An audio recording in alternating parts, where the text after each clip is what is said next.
हमारे पाठ्यक्रम के विभिन्न शीर्षकों में से जो बड़े शीर्षक थे उनको हम देख चुके, जिसमें संज्ञा प्रकरण, संधि, कारक और अनुवाद तथा समास और प्रत्यय की प्रक्रिया को हमने देखा। जैसे कि प्रत्येक शीर्षक से प्रारंभ में हम सबसे पहले उसकी रणनीतिक परिचर्चा कर रहे थे सभी शीर्षकों में, ठीक उसी प्रकार से व्याकरण से जुड़े हुए छोटे शीर्षक अव्यय और उपसर्ग, उन दोनों शीर्षकों के अंदर भी हम सबसे पहले ये देख लेते हैं कि हमारे पाठ्यक्रम में क्या क्या है और साथ में उनसे संबंधित कैसे कैसे प्रश्न पूछे जा रहे हैं इत्यादि दोनों प्रकार के विषयों की चर्चा हम यहां पर कर लेते हैं। क्योंकि पिछले परीक्षाओं में जिस प्रकार से परीक्षा का पैटर्न रहा है, अव्ययों में कैसे प्रश्न आ रहे हैं सामान्य प्रकार के या अर्थ को लेकर के या रिक्त स्थान पूर्ति को लेकर के, ठीक उसी प्रकार से उपसर्ग में भी कैसे प्रश्न आ रहे हैं। अभी तक का जो पाठ्यक्रम था उस पाठ्यक्रम के अंदर अव्यय और उपसर्ग में से अव्यय तो ग्रेड फर्स्ट और ग्रेड सेकंड दोनों के अंदर था, लेकिन उपसर्ग का शीर्षक केवल और केवल सेकंड ग्रेड में ही था। इस वजह से, लेकिन चूंकि अव्यय और उपसर्ग का टॉपिक आपस में एक दूसरे से जुड़ा हुआ है, एक ही शीर्षक से आगामी प्रक्रिया क्रमिक तौर पर हमारे निकलती है और जब प्रत्ययों की बात आ जाती है तो प्रत्ययों के प्रसंग में धातु और उपसर्ग की बात तो आ ही जाती है। इस वजह से दोनों शीर्षकों को दोनों परीक्षाओं के लिए तैयार करना चाहिए। लेकिन यदि हम सबसे पहले इसके पाठ्यक्रम की चर्चा करें, फर्स्ट ग्रेड और सेकंड ग्रेड दोनों के पाठ्यक्रम में यहां पर क्या क्या दिया गया है, किस किस रूप में क्या क्या विषय दिया गया है। यदि आप ग्रेड फर्स्ट आरपीएससी वाले पाठ्यक्रम को देखें तो वहां पर दिया हुआ है अधोलिखिता नाम अव्यया नाम प्रयोग है रिक्त स्थान पूर्तिश्च। ये अधोलिखित जितने भी अव्यय है इनका प्रयोग और रिक्त स्थान पूर्ति, जैसे कि यहां पर शब्द का प्रयोग किया गया है रिक्त स्थान पूर्ति, तो यहां पर ज्यादातर प्रश्न ऐसे पूछे गए हैं। ये जो फिक्स अव्यय है इन अव्ययों का प्रयोग करने के दृष्टिकोण से रिक्त स्थान छोड़ दिया, यहां पर कौन सा अव्यय आएगा, तो जैसे पुनः, उच्चई, नीचई, शनई, अधः, स्वः, ह्यः, सायं, चिरम, तोष्णीम, सहसा, मिथ्या, पुरा, खलु, किल, धिक, विना, सह, अंतरा, अध्य, ये निश्चित अव्यय गिना दिए। अर्थात इन अव्ययों से संबंधित जो प्रसंग है वो परीक्षा में पूछा जाएगा, अर्थात इनसे बाहर का कोई भी उदाहरण वो नहीं पूछेंगे। यदि पाठ्यक्रम में परिवर्तन करके एक आध अव्यय हटा करके एक आध अव्यय जोड़ दिए जाएं तो हमें उनको पढ़ना होगा, उनके रूप में साथ में चलना होगा। तो ये हम मतलब ये फिक्स अव्यय है। लेकिन जैसे कि शीर्षक का नाम अव्यय है तो ये यहां पर तो जब बात आ गई अव्ययों का प्रयोग, तो यहां पर जैसे कोई भी सेंटेंस देख करके इन अव्ययों में से किसी का प्रयोग किया जा सकता है और यह पूछा जा सकता है इस वाक्य में अव्यय पद कौन सा है, या फिर एक से ज्यादा अव्यय हो तो यह भी पूछ लिया जाता है कि इस वाक्य में कितने अव्यय हैं। मतलब यह हुआ प्रश्नों के दृष्टिकोण से सामान्य प्रश्न भी पूछे जा सकते हैं, अव्यय पद कौन सा है कौन सा नहीं है, इस वाक्य में कितने अव्यय हैं, और रिक्त स्थान पूर्ति का तो प्रश्न बनता ही बनता है। साथ में विभिन्न प्रसंगों के अंदर क्योंकि अव्ययों का प्रयोग हम करेंगे, विशेष तौर पर दो अव्यय, एक खलु और किल, इनका अलग अलग प्रसंगों में अलग अलग अर्थ हो जाते हैं। लगभग पांच छह अर्थ होते हैं दोनों के, है खलु ही है किल ही, लेकिन वाक्य में जैसा प्रसंग होगा वाक्य के प्रसंग के अनुसार इनके अर्थ में परिवर्तन भी हो जाता है। तो इनसे संबंधित काफी सूक्ति और उदाहरणों का जो प्रसंग है वो हम रखेंगे और उनको तो एक तरह से ये मान लीजिएगा याद भी करना होगा कि कौन से प्रसंग में इसका क्या अर्थ रहा है, क्योंकि 2-3 पेज का जो मैटर है उसके अंदर ये सारे के सारे अव्यय समाहित हो जाएंगे। उसमें भी ज्यादा अव्ययों में तो सामान्य प्रक्रिया है, कुछ विशेष अव्यय है जहां पर आपको अलग अलग प्रकार का अर्थ रखना होगा। विशेष तौर पर खलु और किल को लेकर के, पूरा को लेकर के जो विशेष अर्थ है उनको आपको देखना होगा। तो ये फर्स्ट ग्रेड के पाठ्यक्रम में हमारे पास सीधे तौर पर अव्ययों की काउंटिंग थी, उसको आप देख सकते हैं। इनके आधार पर पिछली परीक्षाओं के अंदर प्रश्न बने हैं और आगामी परीक्षाओं के अंदर भी प्रश्न यहीं से बनेंगे।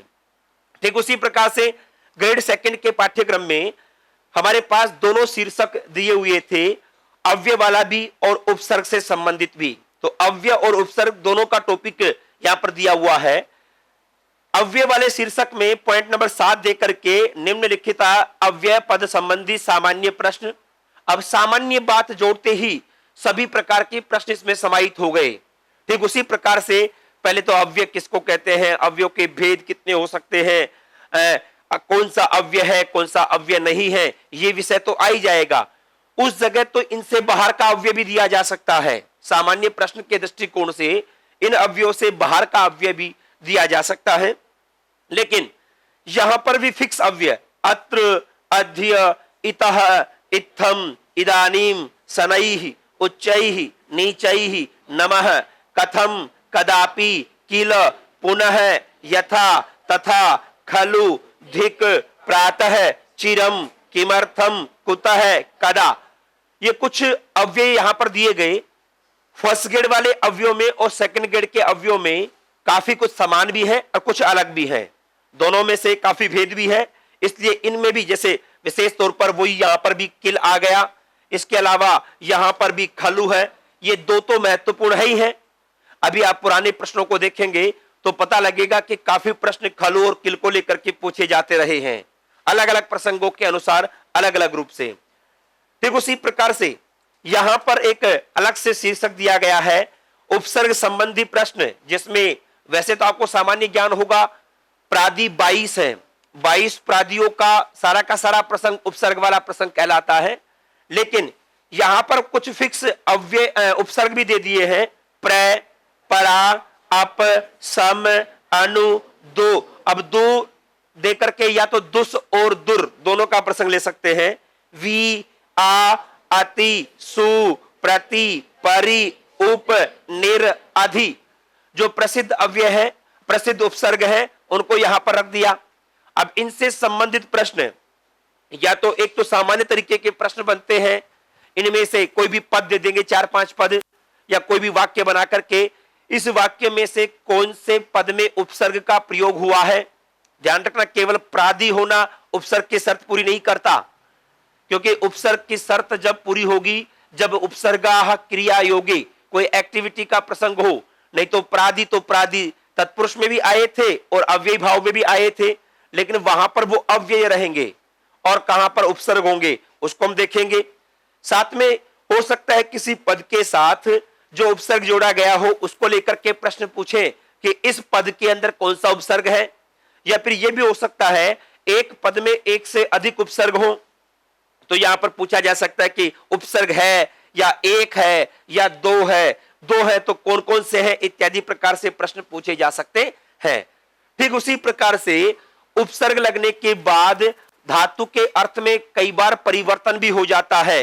जैसे एक सीधा सा उदाहरण दूं आपको, गम धातु का मतलब होता है जाना, ठीक है, लेकिन आ उपसर्ग लगा दे तो उसका अर्थ हो जाता है आना।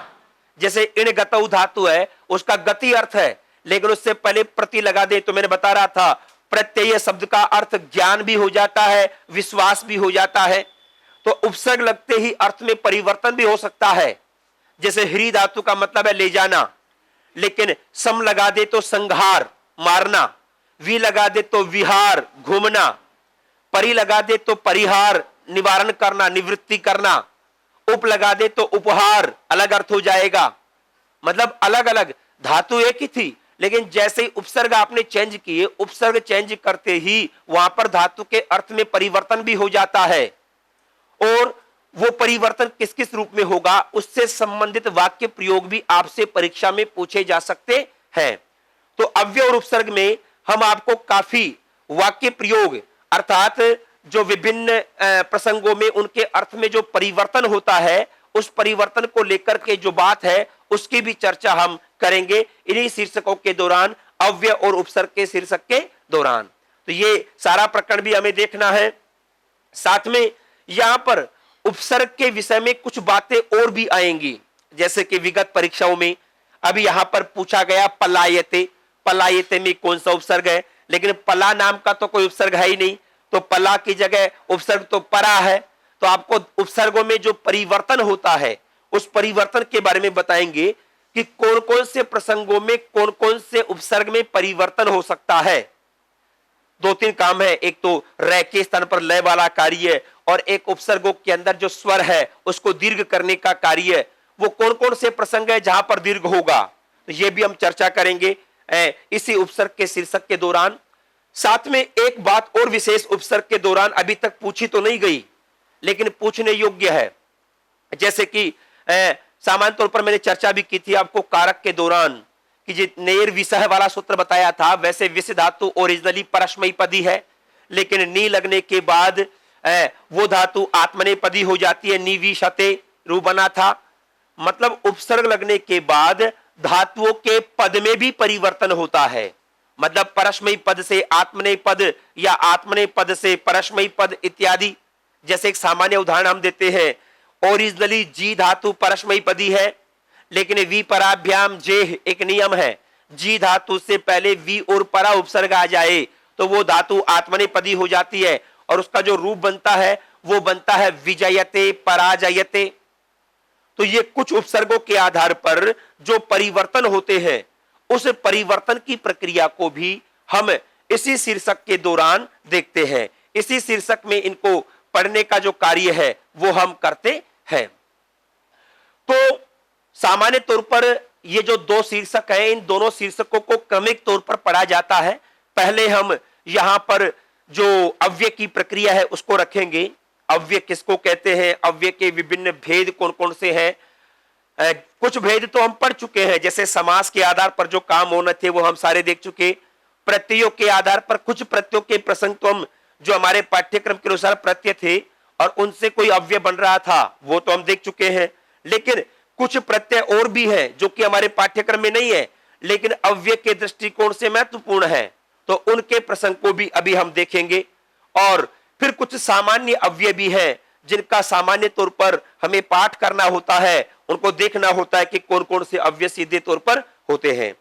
लेकिन अव्यय में अभी तक प्रश्न का तरीका नहीं रहा, लेकिन कई बार अव्यय अलग से अव्यय देकर के भी उसका अर्थ पूछा जा सकता है। एक तो वाक्य के दौरान अर्थ और एक अलग से अर्थ भी पूछ सकते हैं कि बताइए इसमें प्रातःकाल का सूचक अव्यय कौन सा है, या फिर हम इसमें नमस्कार करने वाला अव्यय कौन सा है। ऐसे कोई भी क्रिया रूप देकर के कोई भी अर्थ देकर के अव्यय के बारे में पूछा जा सकता है। ठीक उसी प्रकार से यद्यपि उपसर्गों का कोई फिक्स अर्थ तो नहीं होता, लेकिन ये देख करके कि इस अव्यय का प्रयोग, इस उपसर्ग का प्रयोग करने पर विपरीत अर्थ हो जाता है या फिर उसका सम्मान अर्थ हो जाता है इत्यादि, इस प्रकार के प्रश्न यहां पर बन सकते हैं। पिछले 10 वर्ष में आरपीएससी की परीक्षाओं में जो प्रश्न बने इन दोनों शीर्षकों को लेकर के, उनको एक बार हम विस्तार से देख लेते हैं ताकि आपका माइंड सेट हो जाएगा कि हमें किस प्रकार के जो प्रश्न है वो पढ़ने हैं, किस प्रकार से हमें तैयारी करनी है। ये दोनों शीर्षक हैं। और एक चीज ध्यान रखना, यद्यपि कई बार की जो परीक्षा हुई सेकंड ग्रेड की, उसमें इनके प्रश्नों का जो स्वरूप था या प्रश्नों की जो संख्या थी वो थोड़ी लिमिटेड कर दी गई। 2-2, 3-3 प्रश्न पूछे गए। नहीं तो उससे पहले वाले एग्जाम में, मतलब 2017 वाले एग्जाम के अंदर या 2014 वाले एग्जाम के अंदर अव्यय और उपसर्ग से भी वही उतने प्रश्न पूछे जा रहे थे जितने की प्रत्यय या संधि या समास से हम पूछ रहे थे। मतलब अव्यय से भी 9 प्रश्न, उपसर्ग से भी 9 प्रश्न और प्रत्यय से भी 9 प्रश्न और समास से भी 9 प्रश्न। मतलब समास और प्रत्यय एक तरफ तो कहां, यदि हम बात करें 18 प्रश्न, एक तरफ 1.5 महीने की कहानी और एक तरफ केवल 4-5 दिन की कहानी के अंदर भी 18 प्रश्न। तो ये दोनों विषय की महत्ता के दृष्टिकोण से ये दोनों शीर्षक भी अत्यंत महत्वपूर्ण है। कई बार हम पढ़ते समय ऐसे छोटे शीर्षकों को साइड कर देते हैं कि अव्यय उपसर्ग में क्या पूछेगा, छोटा सा विषय है, लेकिन परीक्षा के अंदर बहुत महत्वपूर्ण हो जाता है। इसलिए गंभीरता के साथ इस विषय को भी आपको देखना होगा। जैसे सबसे पहले मैं आपको अव्यय से संबंधित प्रश्नों को दिखा रहा हूं और वो ऐसे प्रश्न है जो कि सामान्य प्रश्न है। सामान्य प्रश्न का मतलब हो गया अर्थ के, सामान्य तौर पर ये पूछेंगे कौन सा पद अव्यय है, कौन सा पद अव्यय नहीं है। जैसे वत्से प्रतिष्ठस्व इदानीम इति वाक्ये अव्यय पदम प्रयुक्तम अस्ति, मतलब इस वाक्य में अव्यय पद कौन सा है, तो यहां पर प्रतिष्ठस्व इदानीम, तो इदानीम पद अव्यय पद के रूप में था। संधि विच्छेद करके आपको लिखना होगा। मतलब कौन सा पद अव्यय है वो पूछा। दूसरा प्रश्न देखो, अयम खलु मंत्री महोदयोस्ति इति वाक्य अव्यय पदम अस्ति।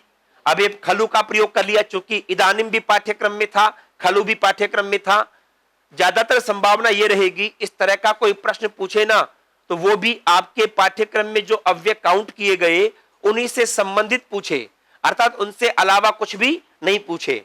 अयम खलु मंत्री महोदयोस्ति इति वाक्य अव्यय पदम, अब यहाँ पे खलु आ गया तो यहाँ पे खलु को अव्यय के रूप में हमारे पाठ्यक्रम के अंदर भी है। इसी प्रकार से देखिए, न खलु धीमताम कश्चिद अविषयः इत्यत्र अव्ययम किम।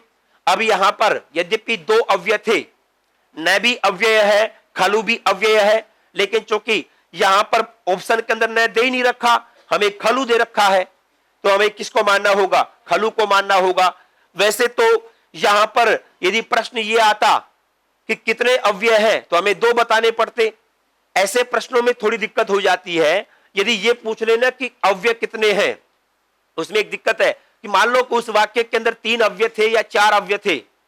अब आपको 3 के बारे में तो ज्ञान था लेकिन चौथे के बारे में ज्ञान नहीं था, और वहां पे विकल्प भी ऐसे आए 2 3 4 5, तो फिर वहां पर आपका 3 का ज्ञान भी बेकार हो जाएगा यदि चौथे के बारे में आप परिचित नहीं हो। इसलिए यहां पर जब हम अव्यय को पढ़ेंगे तो हमारे पाठ्यक्रम के जितने अव्यय हैं वो तो देखने हैं, साथ में एक बार हम सामान्य तौर पर पाठ के दृष्टिकोण से जितने भी अव्यय हैं उनको भी रखेंगे नजर में, ताकि कम से कम आपको यह तो लग सके कि इस प्रकार का भी कोई अव्यय संभव है, अर्थात इस प्रकार का अव्यय आ सकता है। काउंटिंग के दृष्टिकोण से तो कम से कम आ ही सकता है। तो यहां पर खलु हो गया। इसी प्रकार से देखिए, अव्यय भिन्नम पदम किम। अब वो प्रसंग आ गया कि इन 4 पदों में से कौन सा पद अव्यय नहीं है, तो प्रातः, कदा और चिरम ये तीनों अव्यय आपके पाठ्यक्रम में दे रखे थे। निंदा अव्यय नहीं है, सामान्य तौर पर जिसके रूप चल जाते हैं, परिवर्तन हो जाता है, उनको अव्यय कहते हैं। इस वजह से यहां पर ये पूछ लिया, मतलब वो जो सभी प्रकार के जो तरीके हैं उनको। ऐसे चक्रम सनई उच्चई गच्छति। अभी यहां पर इत्यत्र कति अव्यय पदानी, इसमें कितने अव्यय पद है, स्पेशल एजुकेशन वाले एग्जाम में पूछा गया। अब देखो, सनई भी अव्यय है, उच्चई भी अव्यय है, तो यहां पर अब ऐसे प्रसंगों में मान लो आपको ज्ञान होता केवल सनई का, उच्चई का नहीं होता तो आप एक को करते, या फिर उच्चई का ज्ञान होता सनई का नहीं होता तो भी एक करते। तो ऐसे प्रसंगों के लिए आपको वाक्य में जितने भी संभव पद थे उनको ढूंढना होगा। इसी प्रकार से अव्यय पदम निर्धारयत, इनमें से कौन सा अव्यय पद है? गच्छत है, प्राप्त है, ये तो धातु रूप है, ये इक्तय वाला रूप है। प्रातः है, ये अव्यय है, और प्राप ये धातु से जुड़ा हुआ प्रसंग है, इसलिए यहां पर प्रातः कोई अव्यय माना। तो ऐसे प्रश्न सीधे सीधे प्रश्न पूछे जा रहे हैं। ऐसे ही अब देखो, जैसे मैंने बताया अव्ययों के प्रसंग में सीधे कोई भी ये प्रश्न भी पूछा जा सकता है कि प्रश्नार्थकम अव्यय पदम निर्धारयत, मतलब अव्यय का आपको जो विभाजन है एक तरीके से दूसरे तरीके से और करना होगा, कि आपसे ये पूछ लिया कि इसमें से प्रश्नवाचक अव्यय कौन सा है, मतलब जिसके माध्यम से प्रश्न पूछा जा सके। तो प्रश्नवाचकों के दौरान आपको बताया कथम, किमर्थम, कुतः, ये जितने भी कुह या क्व या कुत्र, ये जितने भी प्रसंग थे वो प्रश्नवाचक अव्यय थे। तो यहां पर कथम किम शब्द से जुड़ा हुआ है तो प्रश्नवाचक हो गया। इसी प्रकार से कालवाचकम अव्यय पदम किम, अब एक कालवाची आ गया, काल का मतलब क्या हो गया? समयवाची। तो देखो यहां पर उच्चई ही, ऊंचा, अत्र यहां, ये तो स्थानवाचक हो गया, और अद्य, अद्य का मतलब आज। अब यहां पे समय से जुड़ा हुआ प्रसंग कौन सा है? अद्य। तो स्पेशल एजुकेशन में पूछ लिया गया। तो यहां पर ऐसे प्रश्न भी संभव हैं। सॉरी, यहां पर कालवाचक पूछ रहे हैं, गलत लिखा हुआ है। कालवाचक के दृष्टिकोण से यहां पर क्या आएगा? समय के दृष्टिकोण से तो कौन सा है? अद्य ही है ना। समय के दृष्टिकोण से तो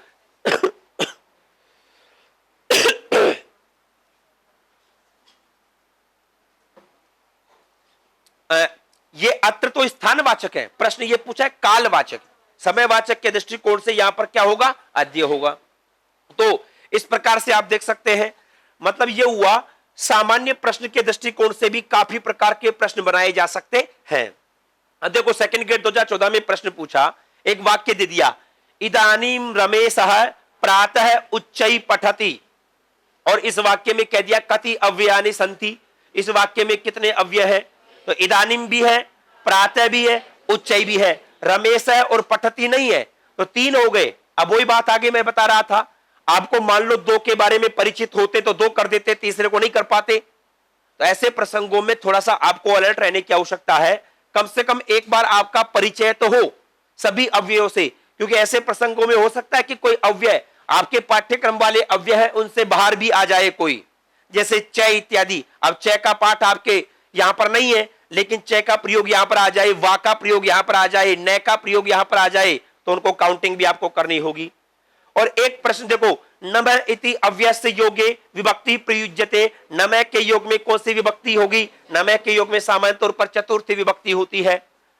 ऐसे अव्ययों के प्रसंग में जैसे हमने आपको कारकों के दौरान बताया, कारकों के प्रसंग में जैसे स्व के योग में अलग विभक्ति है, सॉरी अलग कारक, अलग लकार है, स्व का योग होगा तो अलग लकार है, ह्यः का प्रयोग होगा तो अलग लकार है, तो लकार का प्रश्न भी पूछा जा सकता है। या कोई भी अव्यय आए उससे संबंधित कोई भी व्याकरण का जो पॉइंट कोई भी हो, कैसा भी किसी भी प्रकार का, तो उसको भी पूछा जा सकता है। एक तरीका यहां पर यह पूछा जा सकता है, अभी तक पूछा नहीं है, लेकिन यह पूछ सकता है कि इसमें समास पर आधारित अव्यय कौन सा है, अव्ययी भाव समास पर आधारित अव्यय कौन सा है, व्यतिहार बहुब्री के आधार पर समास अव्यय कौन सा है, या फिर प्रत्ययों में पूछा जा सकता है कृत प्रत्यय पर आधारित अव्यय कौन सा है, या फिर तद्धित प्रत्यय पर आधारित अव्यय कौन सा है। तो ऐसे कई प्रकार से इनके भी प्रश्न और बनाए जा सकते हैं, लेकिन सामान्य तौर पर अव्ययों से संबंधित जो सामान्य प्रश्न आए हैं वो अभी तक इस प्रकार के प्रश्न यहां पर पूछे गए हैं। ठीक है, तो ये पहला तरीका हो गया। लेकिन दूसरा तरीका है रिक्त स्थान पूर्ति को लेकर के। ये रिक्त स्थान पूर्ति वाले प्रश्नों के लिए और अव्ययों के जो अर्थ हैं उस प्रकार के प्रश्नों के लिए हम आपको जो नोट्स प्रोवाइड करवाएंगे वो आपके लिए अत्यंत महत्वपूर्ण होगा। 2014 के एग्जाम से पहले ही हमने वो नोट्स प्रोवाइड करवा दिया था स्टूडेंट्स को, और जो 8-9 प्रश्न जितने भी आए थे फर्स्ट ग्रेड में भी और सेकंड ग्रेड के अंदर भी, वो सारे के सारे प्रश्न केवल उसी 2-3 पेज के नोट से ही कंप्लीटली आ रहे हैं, मतलब उनसे बाहर कोई भी उदाहरण नहीं पूछा जा रहा किसी भी प्रकार का हो। तो वो तो एक तरह से आपको याद कर ही लेना है, वो दोनों प्रकार से, एक तरह से पंक्ति से भी याद करना होगा और पंक्ति से याद करने के साथ साथ वो कौन से अर्थ में प्रयुक्त हो रहे हैं वो भी आपको याद करना होगा, क्योंकि वो 2-3 पेज का जो मैटर है ना, वो संभव है कि 8-9 प्रश्नों तक भी पहुंच जाएं। यद्यपि जैसे कि मैंने आपको पाठ्यक्रम के दौरान बताया था, कोई भी पेपर सेटर इसलिए बाध्य नहीं है कि वो बराबर के प्रश्न दे, लेकिन जैसे मान लो 9 टॉपिक है या 10 टॉपिक है, 10 टॉपिक में उसको 90 प्रश्न बनाने हैं ना, तो वो टोटल 90 बनाएगा। जैसे कि कई बार के एग्जाम में प्रत्यय इत्यादि से ज्यादा पूछ लिए, 10-15 प्रश्नों से ऊपर पहुंच गया और अव्यय उपसर्ग में कम पूछे, तो ऐसा संभव है कि वो परिवर्तन कर दे, लेकिन बनाएगा पूरे जितने खंड में दिए गए उतने प्रश्न ही। लेकिन फिर भी यदि कोई अच्छा पेपर सेटर होगा तो हो सकता है कि वो बराबर के प्रश्न पूछे फिर से, जैसे कि 14 वाले एग्जाम और 17 वाले एग्जाम में पूछा गया। तो ऐसे प्रसंगों के लिए आपको अलर्ट रहना होगा, तैयार रहना होगा बराबर के प्रश्नों के दृष्टिकोण से। अब ये सनई कंथा, सनई पंथा, सनई पर्वत लंघनम, सनई विद्या, सनई वित्तम, पंचैतानी, सनई सनई। अब यहां पर एक श्लोक के अंदर 5 जगह 6 जगह था, ठीक है, तो उसके लिए सब जगह उपर्युक्ते पद्ये एक एव अव्ययेन सर्वाणि रिक्तस्थानि पूर्णयानि। यहां पर यद्यपि व्याकरण के दृष्टिकोण से इसमें त्रुटि थी, अव्ययेन अब एक एव नहीं बनता, एकमेव बनता, लेकिन अब पेपर में जैसा दे दिया उसके अनुरूप हम इसको लेकर के आए। यहां पर उपर्युक्त इस पद्य के अंदर एक ही अव्यय के माध्यम से इसको पूरा करो, ये प्रसंग आया। तो यहां पर जैसे मैंने बताया सनई कंथा, सनई पंथा, सारे अर्थ बताऊंगा मैं। तो यहां पर एक श्लोक में से बार बार आ गया, तो इसका पूछा जा सकता है कि कौन कौन से प्रसंगों के अंदर यहां पर कौन सा अव्यय आएगा। यह भी संभव था कि कोई एक पंक्ति ऐसी दे दे जिसमें 2 रिक्त स्थान पूर्ति दे दे, पहला अव्यय अलग हो दूसरा अव्यय अलग हो, ठीक है, तो ऐसे प्रसंग भी संभव है। अब जैसे प्रधानमंत्री महोदयाः, अब यहां पर भी महोदयाः देकर के आगमिष्यति दे दिया, जो कि गलत है, महोदयः देकर के आगमिष्यति करना चाहिए था, क्योंकि एक वचन होगा तभी तो आगमिष्यति आएगा। अब आगमिष्यति लिट लकार का प्रयोग है। अभी मैं आपको बता रहा था स्वः और ह्यः, उसको लेकर के यह का मतलब तो गत दिवस, तो भूतकालिक अर्थ हो गया। भूतकालिक अर्थ में तो लंग लकार की क्रिया का प्रयोग होता है। और स्वह, स्वह परस्व के प्रसंग में भविष्यकालीन प्रसंग हो गया। अब यहां पर प्रश्न ये पूछा कि यहां पर कौन सा अव्यय आएगा। अब इसमें कोई पता नहीं था। अब आप एक एक को देख सकते थे। सह का प्रयोग होता तो तृतीया विभक्ति होती ना, लेकिन यहां पर कहीं पर भी तृतीया विभक्ति नहीं है, इसका मतलब सह तो नहीं आएगा। विना के योग में द्वितीय तृतीया पंचमी होती है, वो भी यहां पर नहीं दिख रही, इसका मतलब ये भी नहीं है। यह तो गत दिवस का सूचक होता है ना, और गत दिवस का प्रसंग होता, आगमिष्यति नहीं बनता, आगच्छत बनता। अत्र आगच्छत प्रधानमंत्री महोदय कल यहां आए, तो अत्र आगच्छ होता, आगच्छत होता, तो हम ह्य को करते। लेकिन अत्र आगमिष्यति भूतकालिक अर्थ है, तो यहां पर क्या हो गया, स्वह हो गया। मतलब ये ऐसे प्रश्न टेक्निकल प्रश्न होंगे। ये उदाहरण अब आपको सीधे तौर पर नहीं मिलेंगे पंक्ति, क्योंकि ऐसे तो कितने भी बना सकते हैं, कहीं पर भी बना सकते हैं। लेकिन आपको यदि एक बार समझ में आ गया कि भविष्यकालीन के प्रसंग में स्वह और परस्वह का प्रयोग होता है, या फिर भूतकालिक प्रसंग के प्रकरण में आपको ह्यः और परह्यः का प्रयोग करना है, तो उसी आधार पर इन प्रश्नों का समाधान आप कर सकते थे। इसी प्रकार से यहां पर पूछा, उचितम अव्ययम चित्वा रिक्त स्थान पूर्ति कर्तव्या गच्छतु भवान पुनर्दर्शनाय। अब ये पंक्ति जो दी गई है, ये सीधे तौर पर लिखी हुई थी पुनर्दर्शनाय। तो ऐसे भी आप प्रसंगों को, मतलब ये पंक्तियां कुछ रटनी होंगी जिनके माध्यम से ये क्लियर हो जाएंगे, क्योंकि ये सूक्तियों के रूप में है। ऐसे ही गच्छति उपरि च दशा चक्र नेमि क्रमेण। अब इसमें दो बातें हैं। इसमें कई सूक्तियां, कई पंक्तियां तो ऐसी है जो विभिन्न काव्यों से उठा करके दी गई है। विभिन्न काव्यों का मतलब आपको अभी पाठ्यक्रम के अंदर विभिन्न कवियों को पढ़ना है। विभिन्न कवियों के प्रसंग में जो जितने भी कवि हैं उनकी सूक्तियां भी आप देख रहे हैं। उन सूक्तियों के प्रसंग में भी जो कहीं पर अव्यय का प्रयोग हुआ ना, तो अव्यय का प्रयोग वाली सूक्तियों के ऊपर अलग से स्टार डाल सकते हैं, क्योंकि उनका जो फायदा है हमें अव्यय के दौरान मिल सकता है। अब ये नीचे गच्छति उपरि च चक्र दशा चक्र नेमि क्रमेण, ये काव्यों से लिया गया है। तो यहां पर भी कौन सा प्रसंग होगा, नीचे गच्छति उपरि च, ऊपर और नीचे जो दशा चक्र है वो पहिए के चक्र की तरह ऊपर नीचे जाता है इत्यादि से। ऐसे ही अस्माकम गृहे यज्ञ भविष्यति, वही प्रश्न आ गया। भविष्यति, भविष्यति कौन से काल में, भविष्यकालीन काल में। अब यहां पर अभी यदि इसका प्रयोग किया गया तो पक्का है, या तो स्वह आएगा या फिर परस्वह आएगा, आने वाला कल या आने वाला परसों। तो यहां पर देखो ह्यः दे दिया या फिर परह्यः दे दिया, ये तो भूतकालिक अर्थ वाले थे। और सहसा, सहसा का यहां पर सहसा अस्माकम, सहसा का प्रयोग हुआ अचानक, तो अचानक के प्रयोग के साथ भूतकालीन भविष्यकालीन कैसे हो सकता है, वर्तमान कालिक प्रक्रिया रहेगी, इसलिए यहां पर स्वह का प्रयोग किया गया। अब ऐसे प्रश्न टेक्निकली है, रटने वाली पंक्ति के आधार पर नहीं, कोई भी चेंज करके दे सकता है। अब लकार को देख करके आप अव्यय डिसाइड कर सकते हैं, अव्यय का प्रयोग देख सकते हैं। ऐसे ही मुहूर्तम ज्वलितम श्रेयो नैच धूमायुतम धूमायितम चिरम। अब ये चिरम का प्रयोग यहाँ पे किया गया पंक्ति के रूप में है। ये ऐसे ही नयोत्स्य इति गोविंदम उक्त्वा तूष्णीम बभूवः, गीता के अंदर से लिया गया। तो यहां पर आपके पाठ्यक्रम में तूष्णीम था, तो उसका रिक्त स्थान पूर्ति का प्रश्न आ गया। मतलब आपके पाठ्यक्रम में जितने अव्यय हैं और उनसे संबंधित यदि कोई काव्यात्मक प्रयोग मिलता है ना, तो परीक्षा के दृष्टिकोण से आपके लिए बहुत महत्वपूर्ण हो जाएगा। उसको आपको देखना ही देखना चाहिए। न च प्रयोजनम अंतरा धूर्तः चेष्टते कदाचन, तो अंतरा का प्रयोग यहां पे किया गया। कई जगह तो आपका जो जवाब है ना, आपके व्याकरण के और नियमों से भी हो सकता है। जैसे आपको पता हो सह के योग में तृतीया है, नमय के योग में चतुर्थी होती है, अंतरा के योग में द्वितीया होती है। अनेक विभक्तियों के आधार पर भी जब वो उपाय तब करना है जब आपको पंक्ति याद नहीं हो, तो फिर आप वो नियम भी लगा सकते हैं कि नमय का खाली रिक्त स्थान पूर्ति होगी तो पक्का है कि वहां पे चतुर्थी भी तो होनी चाहिए। सह यदि हम पूर्ति करें तो वहां पे तृतीया भी तो होनी चाहिए। विना प्रयोग करें तो द्वितीय तृतीया पंचमी भी होनी चाहिए। तो जितना भी उपपद विभक्ति वाला प्रसंग था ना, वो सारा यहां पर आपके काम आ जाएगा। उपपद विभक्ति में आपको बताया ना, जैसे अभितः परितः समया निकषा हा प्रति, ये इन सबके योग में अभितः, इसके अलावा उभयतः सर्वतः दिक् उपरि उपरि इत्यादि जितने भी थे, वो सारे के सारे नियम इस शीर्षक के दौरान आपके काम आ जाएंगे। ऐसे ही ज्ञानम भारः क्रियाम विना दुर्भगाभरण प्रायो, ज्ञानम भारः क्रियाम बिना, अभी अब की बार रीट के एग्जाम में भी पूछा गया था। तो ये ज्ञानम भारः क्रियाम विना, तो ये 2016 वाले फर्स्ट ग्रेड के अंदर पूछा गया। तो ऐसे प्रसंगों के अंदर अब क्रियाम विना, लेकिन अब इसमें एक दिक्कत हो जाती, सह का योग होने पर तो तृतीया होती है ना, तो सह को तो काट सकते थे, लेकिन विना के योग में भी द्वितीया और धिक के योग में भी द्वितीया, ये दोनों में तो द्वितीय वाला प्रसंग था। तो ऐसे प्रसंगों में से फिर आपको पंक्ति याद हो तभी काम हो पाता है।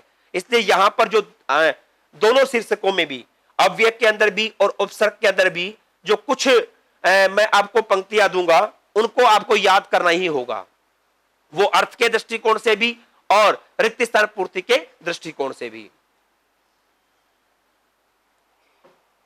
चलिए आगे देखो, ऐसे ही उचित अव्यय प्रयोगेण रिक्त स्थान पूर्ति ही कर्तव्या मिथ्यापवाद कारिणम तम असत्य भाषिणम।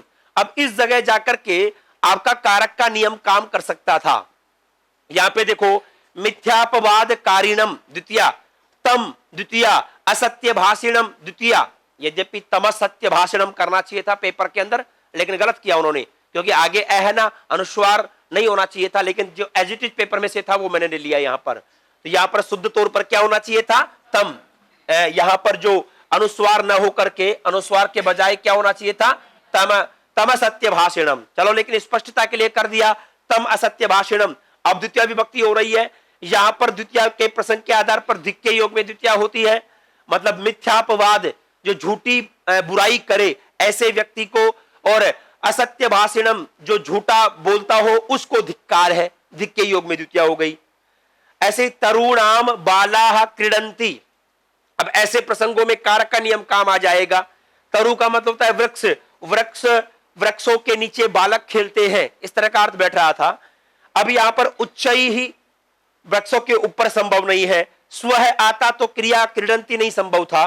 विना के योग में द्वितीय तृतीया पंचमी होती है, जबकि यहां पर तो षष्ठी है। और अधः, आपको मैंने बताया था ऊपरी और अधः के योग में षष्ठी विभक्ति होती है, तो यहां पर अधः, अधः के योग में षष्ठी दिख रही है ना, तरुणाम अधः, तो यहां पर अधः का प्रयोग आपको करना होगा। मतलब जब आपको नहीं आता हो ना तो ये काम कर सकते हैं। इसी प्रकार से कई बार छंद के आधार पर भी जाना जा सकता है। गच्छतु भवान पुनर्दर्शनाय, एक बार पहले भी पूछा जा चुका था रिक्त स्थान पूर्ति को लेकर के। लघ्वी पुरा वृद्धिमती च पश्चात, ये भी जो हमारा नीति शतक है उससे उठाई हुई पंक्ति है। अब पूरा अव्यय आपके पाठ्यक्रम में था, इस वजह से यहां पर ये देखने को मिल रही है। इस तरह से हम इसको देख सकते हैं। साथ में यहीं पर रिक्त स्थान पूर्ति को लेकर के ही जलम, अब यहां पर जीवनम नास्ति, जल के बिना जीवन नहीं है। अब बिना वाला प्रसंग केवल एक ही, यहां पर विना। अब खलु, धिक इत्यादि का प्रयोग भी कर सकते थे, लेकिन अर्थ के दृष्टिकोण से विना वाला प्रसंग बैठ रहा है। तो जहां पर जो सामान्य तौर पर रिक्त स्थान पूर्ति वाले प्रश्नों के अंदर जो अव्यय ज्यादा बेहतर सेट होता हो, या तो वो कोई काव्यात्मक प्रयोग होगा, काव्यात्मक प्रयोग होगा तो जैसा काव्य में लिखा हुआ है वैसा ही आपको स्वीकार्य करना होगा। तो एक तरह से मान लीजिएगा, आप इतिहास के दौरान कवियों के परिचय के दौरान यदि सूक्तियां याद करते हैं और उन सूक्तियों के अंदर आपके पाठ्यक्रम के अव्ययों का या फिर उपसर्गों का प्रयोग होता है, तो वो आपके लिए दो जगह काम आने वाला प्रसंग है। इधर भी काम आ सकता है और सूक्ति में तो यथावत काम आएगा ही। इस प्रकार से प्रश्न यहां पर पूछे गए हैं। ऐसे सदृशम त्रिशुलिंगेषु सर्वासु च विभक्तिषु सर्वेषु च वचनेषु यन्नव्येति तदव्ययम, ये सीधे तौर पर जो इसकी परिभाषा थी, परिभाषा वाला जो श्लोक था उसको उठा दिया कि उसको क्या कहेंगे, तदुपसर्गम या तदव्ययम, तत्समासः, तत्प्रत्ययः। वैसे इनको तद उपसर्गम नहीं कहना चाहिए था, क्योंकि उपसर्ग शब्द भी पुल्लिंग का है, सृज धातु से घय प्रत्यय के अंदर बनता है, तो उपसर्ग है बनता। मतलब पेपर सेटर के ऊपर भी यदि गोले लगाए जाएं, पेपर के ऊपर भी तो काफी गोले लगाए जा सकते थे, ठीक है, उनका भी दोबारा पेपर लेना चाहिए था। तो हाँ, काफी पेपर्स में आप खुद देख लेंगे काफी त्रुटियां मिल जाती हैं। चलो, लेकिन कोई बात नहीं, जैसा चल रहा है वैसा चलने दो, समझ जाओ। लेकिन आपको क्या पूछना चाह रहा है, आप आपके विद्वत्तावान एग्जाम सेंटर में नहीं जा रहे कि ये तो गोला लगा दो इसके ऊपर बाद में बात करेंगे, ये तो शुद्ध ही आ गया, मैं कहां से करता। आपको जो बेहतर आंसर हो सके वो आपको लगाना है। ठीक उसी प्रकार से जिस प्रकार से एक मैच के अंदर एक अच्छा बैट्समैन ये ध्यान नहीं देता कि ये बॉलर कैसा है, कैसा मतलब वो नो बॉल कर रहा है कि कैसा कर रहा है, उसके हाथ से थ्रो का एक्शन आ रहा है कि नहीं आ रहा है, मतलब वो लीगल बॉल है कि नहीं है, उसका मतलब ये नहीं है। यदि वो ध्यान देने लग जाए इस चीजों के ऊपर कि थ्रो कर रहा है कि इलीगल बॉल कर रहा है कि नहीं कर रहा है, तो उसका ध्यान उसकी तरफ डाइवर्ट हो जाएगा, तो खेल ही नहीं पाएगा, आउट हो जाएगा और एम्पायर उसको पेविलियन भेज देगा। ठीक उसी प्रकार से एग्जाम के दौरान आप वही बुद्धि रखो, यदि वो नो बॉल कर रहा है कि बेकार की बॉल कर रहा है तो एम्पायर का काम है ध्यान रखने का, आपका काम तो केवल खेलने का है। आपको तो 150 प्रश्न उस 2.5 घंटे या अलग अलग परीक्षाओं में 3 घंटे का जो टाइम है उस 3 घंटे के टाइम में आपको पूरा करना है, या 150 प्रश्न है 150 ही मिनट आपको मिलेंगी, तो आपको तो पूरा का पूरा जो समय है उस समय के अंदर पूरा करना है। अब यदि किसी प्रश्न में अशुद्धि आ जाए, किसी प्रश्न में त्रुटि आ जाए, तो ऐसे प्रश्न भी एक तरह से देखा जाए तो आपके समय को खत्म करने वाले होते हैं। कई बार एक विद्यार्थी केवल उसी प्रश्न में अटक जाता है और 10 प्रश्नों का समय एक पे लगा देता है, जो कि मूर्खता है। यदि आपको लगे कि यह शुद्ध है या फिर त्रुटि युक्त है तो ऐसे प्रश्नों को छोड़ दो, लास्ट में जो हमारा समय बचेगा उस दौरान उनको देख सकते हैं। चलो ये हो गया। ऐसे प्रश्न यहां पर रिक्त स्थान पूर्ति को लेकर के पूछे गए हैं। पीनो यम देव दत्तो दीवान भुंगते, दीवा का प्रयोग आपके था, इस वजह से प्रधानमंत्री महोदया अब वापस सेकंड ग्रेड में पूछ लिया गया। अत्र यहां पर क्या हो जाएगा, आगमिष्यन्ति का प्रयोग किया, स्वः आ जाएगा। ठीक है, मतलब रिक्त स्थान पूर्ति से जुड़ा हुआ ही है। और वही सनई पंथा सनई कंथा, ये दोबारा से आ गया है सनई का प्रयोग। युग्म अव्यय पदाभ्याम रिक्त स्थानम पूरयन्तु। अब यहां पर देखो 2 अव्यय दे दिए, 2 अव्यय दे दिए, कैसे कैसे, वित्तोपार्जन सकता है निज परिवारों रखता है। और ये उदाहरण भी ये तो 2019 का एग्जाम में पूछा गया, फरवरी 2019 के अंदर। आप सभी पुराने नोट्स भी देख सकते हैं, ये पंक्ति एज इट इज मिल जाएगी आपको वहां पर भी, नोट्स के अंदर भी। मतलब यावत वित्तोपार्जन सकता है तावत निज परिवारों रखता है, तो यावत और तावत का प्रयोग यहां पर किया जाएगा। यावत वित्तोपार्जन सकता है, जब तक धन के उपार्जन में सख्त रहेंगे तब तक अपने परिवार में रक्त रहेंगे, परिवार में जुड़े रहेंगे, परिवार के साथ राग भाव जुड़ा रहेगा, ये कहना चाह रहे हैं। तो अब एक ही वाक्य के अंदर 2 पूछ लिए। जैसे आपके पाठ्यक्रम में कुछ अव्यय है ना, जैसे यावत आया तो तावत भी आएगा। आपको ध्यान है, मैंने एक लिखवाया था नियम, यद तदो नित्य संबंधः, यद शब्द का प्रयोग हो गया तो तद भी जरूर आएगा। तो यावत आया तो सेंटेंस तभी पूरा होगा जब तावत आए। यथा राजा तथा प्रजा, दोनों आपके पाठ्यक्रम में है, तो यथा का प्रयोग किया तो वहां पे तथा भी आएगा। तो ऐसे प्रसंगों को भी पूछा जा सकता है जहां जहां पर भी। अब ये लेकिन ये उच्च नीचे आपस में जुड़े हुए नहीं है, या स्वस्थ आपस में जुड़े हुए नहीं है, मतलब इनका प्रयोग हो भी सकता है एक ही वाक्य में, लेकिन अनिवार्यता नहीं कि उच्च ही आए तो नीचे भी आए, कोई आवश्यक नहीं है। तो ऐसे प्रश्न 2-2 रिक्त स्थान पूर्ति वाले भी पूछे गए। अब ठीक उसी प्रकार से मायाविनम मित्रम द्वितीय विभक्ति है, अब इसको उचितव्य से पूरा करना था।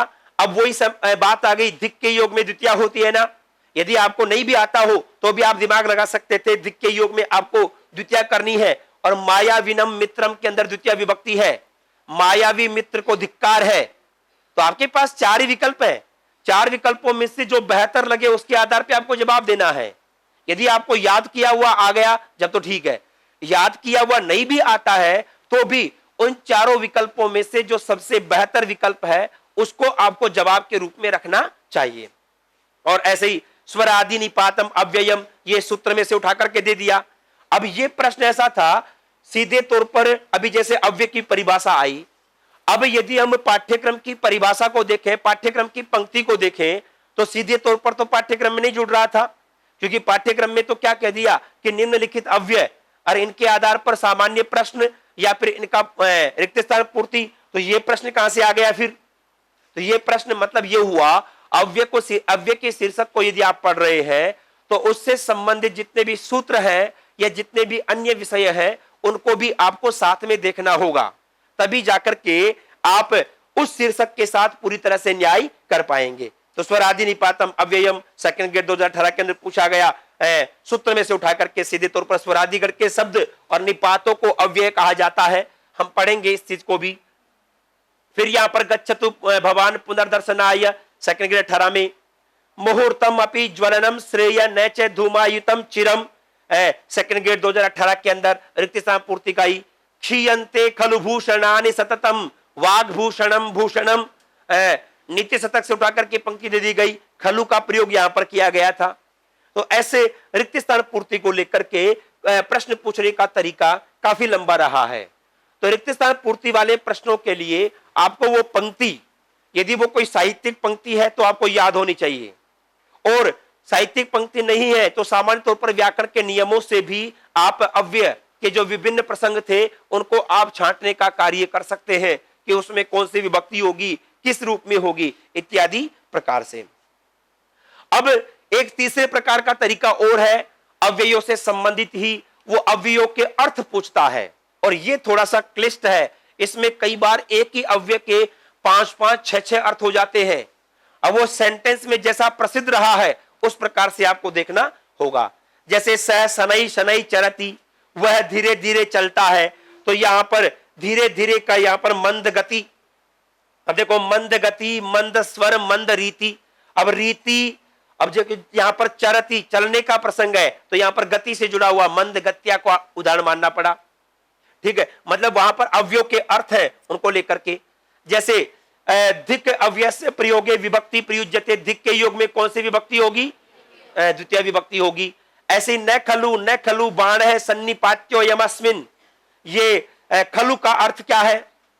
अब देखो, अब खलु के प्रसंग में भी एक बात आएगी। खलु के अलग अलग अर्थ है, कभी प्रश्न होता है, कभी निश्चय होता है। लेकिन यदि खलु 2 बार आ जाए तो उसका अर्थ अनुनय विनय हो जाता है। तो ये अभिज्ञान शाकुंतलम से उठाई हुई पंक्ति है, न खलु बाण है सन्निपात्यो यमस्मिन। यहां पर यह दिया गया कि वो जो दुष्यंत है मृगया या शिकार के दौरान मृग का पीछा कर रहे थे, तो वहां पर आश्रम के जो ऋषि कुमार बीच में आकर के कहते हैं कि न खलु ऐसा मत करो, ऐसा मत करो। तो वास्तव में वो अनुनय विनय का अर्थ यहां पर आ जाता है। तो यहां पर खलु अव्यय का अर्थ क्या है ये पूछ लिया गया। तो ऐसे प्रसंगों में न प्रयोजनम अंतरा चाणक्य स्वप्ने भी चेष्टते, प्रयोजन के बिना चाणक्य स्वप्न में भी कोई बात नहीं सोचता या स्वप्न में भी कोई कार्य नहीं करता। यहां पर अंतरा का अर्थ क्या है? तो अंतरा का तो अब यहां पर वैसे आपने देखा होगा अंतरा का शाब्दिक अर्थ वैसे ज्यादातर तो बीच में प्रयुक्त होता है, लेकिन मैंने आपको बताया था अंतरा का मतलब बिना भी है, लेकिन अंतरा के योग में द्वितीय विभक्ति होगी। तो यहां पर न प्रयोजनम अंतरा। अब अर्थ को देखिए, यदि आप बीच का अर्थ रखते थे तो अर्थ क्या होता? प्रयोजन के बीच में। चाणक्य स्वप्न में भी नहीं कोई काम करते, और प्रयोजन के बिना, ज्यादा अर्थ कौन सा बैठ रहा है? प्रयोजन के बिना, बिना कारण के तो चाणक्य स्वप्न में भी कोई कार्य नहीं करते। तो प्रयोजन के बिना, बिना का अर्थ बैठ रहा है। तो वहां पर आप कारकों में देखना, मैंने अंतरा के प्रसंग में दोनों अर्थ लिखवाए थे कि अंतरा का मतलब केवल बीच में नहीं होता। बीच में अर्थ होगा तो जिनके बीच की बात है उसमें द्वितीय होती है, और अंतरा का मतलब केवल बिना अर्थ भी हो सकता है। तो जिसके बिना की बात होगी उसमें भी आपको द्वितीय विभक्ति करनी होगी। ऐसे मार्गे पदानि खलुते विषमी भवंती, अभिज्ञान शाकुंतलम की 4th अंक से ही पंक्ति उठाई गई है। तो खलु का मतलब यहां पर निश्चय के अर्थ में प्रयोग किया गया है कि आपके शकुंतला को बताते हुए कह रहे थे कि ज्यादा रोइए मत, रोने से आपके आंखों में आंसू आ गए हैं, आंसू आने की वजह से आप रास्ते में लड़खड़ा रही है। मार्गे खलुते पदे विषमी भवंती, तुम्हारे जो कदम है वो मार्ग के अंदर निश्चय रूप से बार बार डगमगा रहे हैं, इत्यादि के रूप में। स्व कार्य मध्य कुर्वीत, इसमें अद्य का मतलब क्या है? कल के काम को आज ही करो। तो यहां पर अद्य का मतलब क्या है? आज। अब गत दिवस का मतलब तो हो गया कल, आगामी दिवस का मतलब भी आने वाला कल। अस्मिन्नेव अहनि, आज के ही दिन। अब यहां इन्होंने क्या किया? अद्य के लिए क्या कर दिया? अस्मिन एव अहनि, आज के ही दिन। और असंप्रतम मतलब अब उचित नहीं। तो यहां पर इसका अर्थ कौन सा बैठेगा? अस्मिन्नेव अहनि, मतलब अद्य को बताने के लिए ऐसा प्रश्न पूछ लिया। ऐसे ही सह शनै चरति इत्यत्र अव्यस्य अर्थ अस्ति, वह धीरे धीरे धीरे से चलता है, वही पर्याय वाला प्रसंग आ गया। तो यहाँ पे क्या आ गया? मंदगत्या। लेकिन यहां पर देखो सभी के अंदर गति जोड़ दिया, मंद गत्या, लघु गत्या, दीर्घ गत्या, मंद्र गत्या, मंद्र और मध्य अलग अलग दे दिए। तो मंद गति का मतलब क्या है? धीरे से, धीरे के गति से। तो यहां पर शनै का अर्थ आ गया। ऐसे विद्वांसम किल आश्रयेयुः विद्यार्थिनः, विद्यार्थी निश्चय रूप से विद्वानों का आश्रय लें, विद्वान व्यक्ति का आश्रय लें। तो यहां पर सामान्य रूप से निश्चय अर्थ के अंदर पूछा गया। दिक् अव्यय का अर्थ कौन सा है? दिक् का सामान्य तौर पर भर्त्सना, मतलब किसी की धिक्कारना अर्थ होता है, इस वजह से भर्त्सना यहां पे अर्थ के रूप में रखेंगे। 9वें प्रश्न के अंदर पहला ऑप्शन जवाब के रूप में रहा, ऐसा अर्थ पूछा गया। भस्मीभूतस्य देहस्य पुनरागमनम कुतः, तो यहां पर पुनः का अर्थ कौन सा है? पुनः का मतलब यहां पे पुनरावृत्ति से है, मतलब यदि हमारा शरीर जल गया तो फिर इसका वापस से पुनरागमन कहां से होगा, अर्थात इसका पुनरागमन नहीं होगा, इत्यादि को लेकर के। ऐसे ही प्रवृत्ति सारा खलु मादृशाम गिरह, तो यहां पर ये आपके जो किरातार्जुनियम है, किरातार्जुनियम के पहले सर्ग से लिया गया। प्रवृत्ति सारा खलु मादृशाम गिरह, वहां पर जो दुर्योधन के राज्य नीति का ज्ञान लेने के लिए युधिष्ठिर ने अपना एक वनेचर, वर्णलिंगी को नियुक्त किया था। अब जाकर के पता लगा करके आओ कि दुर्योधन कैसा राज्य चला रहा है। तब उसका कथन है कि मेरे जैसे लोग, अर्थात जो दूत लोग हैं या इस तरह का संदेश वाहन का जो कार्य करते हैं, उनकी वाणी तो प्रवृत्ति साराहा, जो जैसी है वैसी की वैसी है। मैं आपको खुश करने के लिए उनकी बुराई नहीं कर सकता, या आपको दुखी करने के लिए उनकी बड़ाई नहीं कर सकता। जो फैक्ट है, फैक्ट को फैक्ट के रूप में रखना ही मेरा काम है। तो यहाँ पे खलु का मतलब भी निश्चय के रूप में है कि निश्चय रूप से मेरी वाणी ऐसी होगी, प्रवृत्ति सारा होगी। ऐसे ही चिरम अव्यय का अर्थ कौन सा है? चिर का मतलब होता है दीर्घकालीन। चिरम जीवतु में भरता, मेरे पति चिरकाल तक जीवे। तो चिरम का मतलब वहां पे क्या है? दीर्घकालीन के रूप में ही है। तो यह पूछा गया। ननु एवं कथम उच्यते, अब यदि यहां पर अव्यय पूछता तो 3 हो जाते, ननु भी, एवं भी, कथम भी। यहां पे ननु अव्यय का अर्थ कौन सा है? अरे तुम ऐसा कैसे बोल रहे हो? तो यहां पर वास्तव में जो ननु का प्रयोग है, काव्यात्मक प्रयोगों में विभिन्न प्रकार के शंकाएं या प्रश्न उठाने के लिए किया जाता है। इस वजह से यहां पर शंका अर्थ इसका रहा है। इस प्रकार से अव्यय के प्रसंग में विभिन्न प्रकार के प्रसंग हो गए। मतलब अव्यय के शीर्षक को हम 3 भागों में बांट सकते हैं। एक तो हो गया सामान्य प्रश्न। सामान्य प्रश्न के अंदर हमारे पास ये पूछ लिया गया कि कौन सा अव्यय है, कौन सा अव्यय नहीं है, या फिर ये पूछ लिया गया इस वाक्य के अंदर कितने अव्यय हैं। ठीक है, ये सामान्य प्रश्न हो गया। कोई भी सूत्र के बारे में पूछ सकता है, किसी अव्यय के योग में कौन सी विभक्ति होती है ये पूछा जा सकता है, किसी सूत्र की रिक्त स्थान पूर्ति पूछी जा सकती है, ये पूछा जा सकता है कि समास पर आधारित है या प्रत्यय पर आधारित है। ये प्रश्न सामान्य प्रश्न हो गए। दूसरे प्रकार के प्रश्न हुए रिक्त स्थान पूर्ति के प्रश्न, जिसमें पंक्ति में से अव्यय को गायब कर दें और वहां पर कौन सा अव्यय आया। और तीसरे प्रकार के प्रश्न हो गए पंक्ति विशेष देकर के उसमें अव्यय का क्या क्या अर्थ होगा इत्यादि को लेकर के। तो ये पिछले जो एग्जाम्स में प्रश्न आए उनको मैंने 3 भागों में अलग अलग बांट करके, अब मैंने सीरियल नहीं बताया कि ये कौन से साल में आया, कौन से साल में नहीं आया, उससे कोई लेना देना नहीं। हमें कोई सा भी प्रश्न हो सकता है सेम रिपीटेड आ जाए, कोई ऐसा कोई नियम नहीं है कि दोबारा नहीं आ सकता।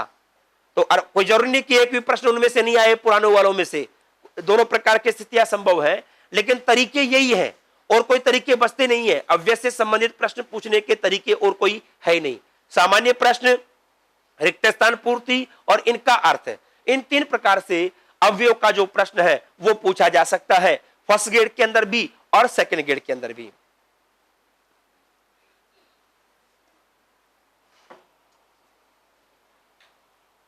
ठीक इसी प्रकार से एक दूसरा शीर्षक अव्यय के प्रसंग में ही जो अंत में हमारे पास प्रसंग आता है, जैसे कि अभी सूत्र आया था स्वरादि निपातम अव्ययम। स्वरादि गण के शब्द और निपातों को अव्यय कहा जाता है। और निपात के प्रसंग में हमारे पास 2 प्रकार की चीजें आती है, एक तो चादयो असत्वे और एक प्रादय है। ये जो 22 प्रादि है ना, ओरिजिनली निपात होकर के अव्यय होते हैं। उन इसी वजह से अव्यय के जस्ट बाद में उपसर्ग पड़ा जाता है। कैसे प्रक्रिया रहती है? निपात है ना, स्वरादि निपातम अव्ययम के आधार पे अव्यय होते हैं। निपात भी 2 है, एक तो चादी, चादी गण के जो शब्द है चादयो असत्वे, और एक है प्रादि, प्रादि गण के जो 22 शब्द है ना प्रय परा इत्यादि, उनको भी ओरिजिनली तो अव्यय कहा जाता है। जैसे कि आपने देखा 22 प्रादि जब अव्ययी भाव समास में आए तो हमने उनको अव्यय कहा, प्रादि तत्पुरुष में आए तब भी उनको हमने अव्यय कहा। वो समास के प्रसंग में जहां कहीं भी प्रादि आ गए थे ना वो सारे के सारे अव्यय कहलाएंगे।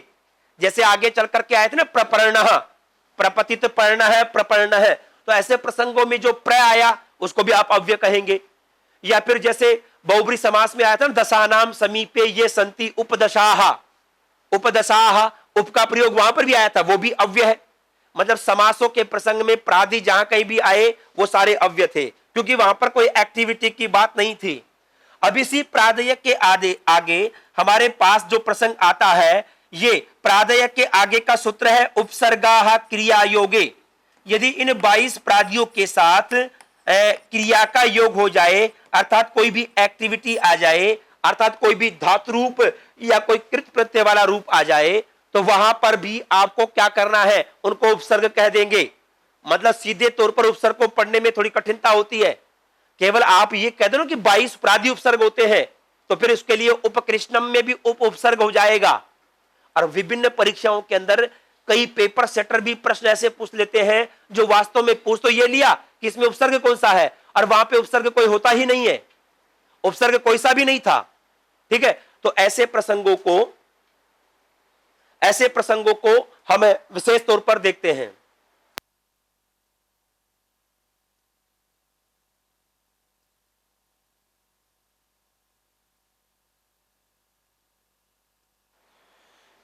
हां, अब मैं जो शीर्षक ले रहा हूं, दूसरा शीर्षक हमारे पास है उपसर्ग का शीर्षक है।